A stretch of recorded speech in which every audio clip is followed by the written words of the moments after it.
Welcome to the Card Text, an unofficial mini-podcast about Marvel Champions at the LCG. We cover rules discussions regarding gameplay and aim to help fans of the game better understand the inner workings of their favorite Marvel card game.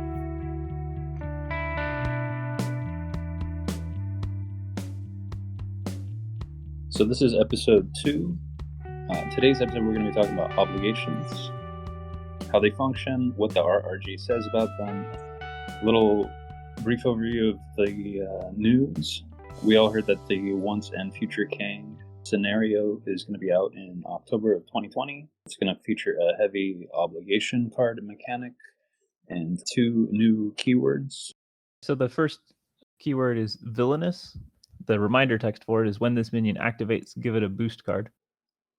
Cool. And the next one is going to be insight with the reminder text, place 1 threat on the main scheme when this card is revealed.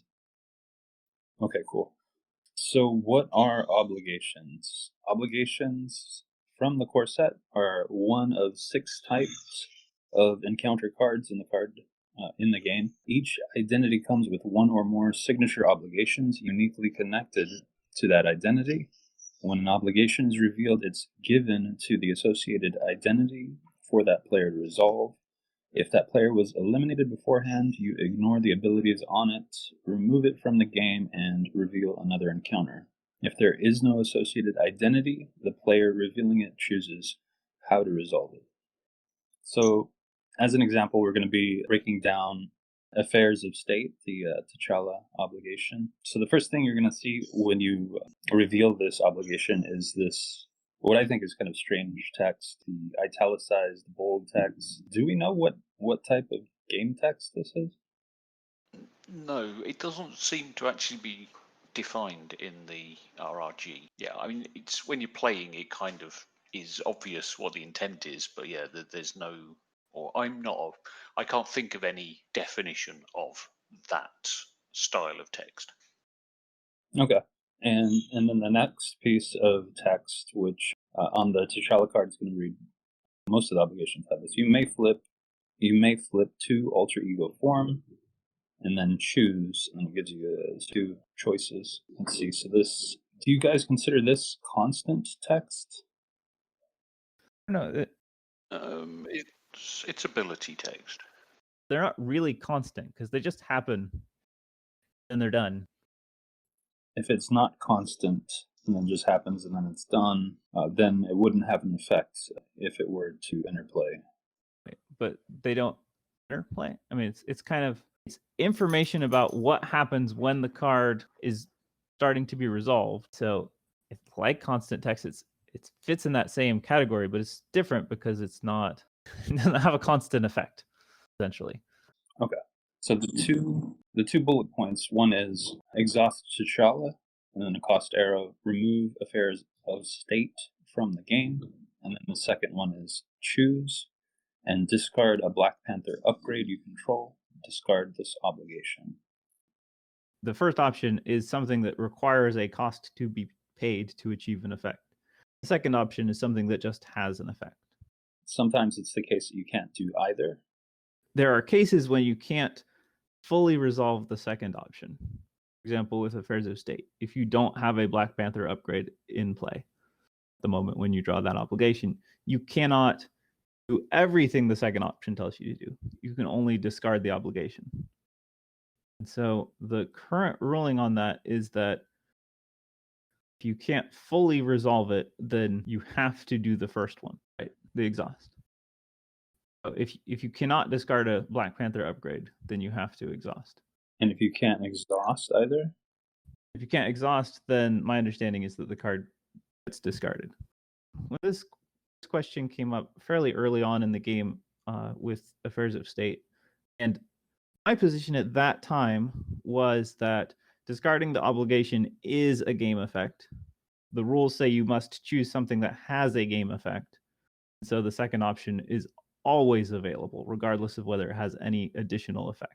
I sent this question into FFG, and I just got the response like right before we started recording, where he said that not just about if it changes the game state, the rules say that you must choose an option that you can fully resolve. So if you can exhaust T'Challa, but you cannot discard a Black Panther upgrade, then you must exhaust T'Challa. I have some quibbles with that in that the rules don't say you have to choose an option you can fully resolve. Yeah. And so it's possible that there's a planned change there. It's possible that me asking this question is going to create a change. It's an interesting change because, for example, Captain Marvel's obligation, I think, stuns her and has surge if you don't exhaust. So in that case, for example, if you were already stunned, you could not take the second option by choice. You couldn't just choose to surge. You would have to exhaust Carol Danvers if you could. Now, under no circumstances are you required to flip to alter ego. So if you are hero form, you don't have to exhaust. You can just stay hero form. But if you are alter ego form, and you, at this point, according to this rules response, if you cannot fully resolve the second choice, then you must use the first choice and exhaust. Essentially, you have to flip and you have to exhaust because you can't. You don't have to flip. Under no circumstances you have to flip. That's because that precedes the choice. Yes, but then by not flipping, you can't do either of the things. And so does it still surge? It would be a question. yeah, I wonder whether these changes are things that they've already put into place and will be coming in the next RRG. That's kind of what I'm wondering, is that this fully resolved change, if that's just a rules change that we haven't gotten yet, especially given that Caleb says this is what the rules say, which it does sound a lot like that Sonic Boom ruling, which I believe would be the same case here. So if you cannot do either fully, then you have to make the choice that you can do as much as possible that has at least some game effect, which could include, I believe, discarding the obligation. In Black Panther's case, if you had no Black Panther upgrades out and you're in Black Panther form, you stay Black Panther and then you just discard it. Discard the obligation because that's all you can do. But because the flip precedes the choice, it's not part of that requirement, part of the choice requirement. It definitely changes them just a hair in that it can force some exhaustions that I would not have assumed it could cause before. For example, the stunned Carol Danvers. A stunned Carol Danvers must exhaust. She can't choose to surge instead, which I would have assumed you could surge. It's a slight change in how those things work, and that's...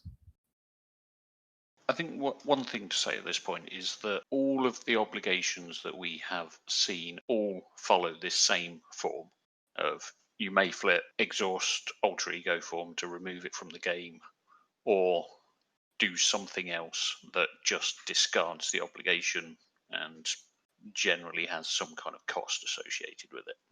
Except for Hulk's. Hulk's is different. He cannot remove it from the game. He doesn't get to choose whether he flips. Right, and Hulk being the most recently released pack, but before that we had Doctor Strange and his obligation. Doctor Strange's obligation is physical toll. So we have the same: give to the Doctor Strange player, you may flip to alter ego form and then choose exhaust Stephen Strange, then the cost arrow, remove physical toll from the game, or the next event you play costs 3 additional resources. Discard this obligation after you play an event. Events that you play, so invocations are not played, right, Scott?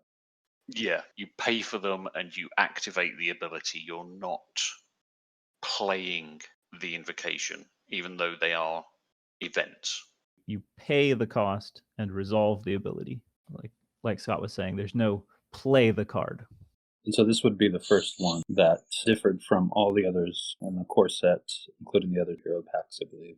And I think people kind of intuitively figured that it stayed in play somehow. Yes, it was interesting because there weren't a huge number of questions about it. But yeah, there is this implication that it stays in play, but it's not explicitly stated, and there is nothing in the rules that indicate how you handle this type of obligation. Then we had the Kang during the Kang stream where Caleb said about obligations. He said, we had more or less trained our audience to discard obligations. and that wasn't necessarily an intention. It was more just like, that's how those obligations work. So I get where the question comes from. It's totally valid because every single obligation in the core set works pretty much the same way. Either do this or this and then discard this obligation, but they're only discarded because the text actually says to discard them. Obligations themselves as a card type don't automatically get discarded. We just, unfortunately, trained our audience to do that, so we own that. Glad to clarify that obligations as a card type will remain in play unless it's told to do otherwise. So as you said, Scott, there was no indication, at least not an explicit indication, that obligations entered play at all. Yeah, I'm just surprised they didn't cover that in the initial rules reference. From what Caleb said, it sounds like they always had the intention of obligations acting in this way where they can stay in play. And it's just that the core ones worked differently to that. Doctor Strange was the first one that didn't. The obligation in the process of resolving its text, it always told you what to do with it, right? Told you to discard it or to remove it from the game. As opposed to every other card type that's mentioned under reveal. So every one of those card types, they all tell you that they either enter play or they're discarded. Obligation you just resolve, and it's kind of left up in the air. Well, what happens after you resolve it? It doesn't say. Even the section on obligations doesn't really say, and it leads to more confusion because it talks about obligations being associated with identities, which, as we will see, is not true for obligations in general. It allowed this possibility in its second bullet point that if it does not have an associated identity, resolve it. But the initial paragraph, like all of the descriptive text, is all about the associated identity. It's kind of like going to talk to you all about how obligations have associated identities, and then say, oh, by the way, sometimes they don't. Yeah. Our listener question to close out is going to be from Mr. Kennedy Hawk himself. He had a Quicksilver question. He says, on the stream, Boggs mentioned Quicksilver was good at pinging off tough and ready. Then he went on to say he's also good at clearing stunned or confused and getting to activate again. But is that true? Does the status card replace the attack circumventing Quicksilver's ready? Is use a new game step prior to when? Quicksilver, spoiled Quicksilver hero card, has the ability, the response, after Quicksilver uses a basic power, ATK, THW, or EF, and ready Quicksilver. So, seems like Kennedy Hawk's question is, can you exhaust to get rid of a stun and then, or any other status card, and then ready yourself afterward with Quicksilver? We have had a ruling on that today, in fact. Caleb responded with, no, you can only ready Quicksilver after you use one of his basic powers. When you're stunned or confused, you remove the status card instead of resolving the attack or thwart. The replacement effect means that you never actually use your thwart or attack. That's the answer. This was kind of running around the Discord for a bit. I think it's one of those cases where someone listened to the stream and remembered something and then started talking about it. The actual quote from the stream, what Boggs said about it was not that idea that he could remove the stun and then afterwards do something. But what he actually said was, yeah, Evan had asked a question about Quicksilver being very good in other, various ways that you could use Quicksilver's readying ability. Boggs' response was, yeah, he's really good at knocking off tough status cards. So he starts off talking about tough, which is, because he can hit the tough for one and ready. He's really good at getting rid of status cards on himself. If you're stunned, you can thwart first, then ready up, and then use your attack to get rid of the stun. So before you've played any sort of upgrades that boost his attack power, you're only losing 1 point of damage at that point. So it doesn't feel as bad as maybe some heroes like Hulk or something. Boggs' actual example was thwarting first, then readying, then clearing off the stun, which agrees with the answer that Caleb sent. Not quite as quick as we would want him to be.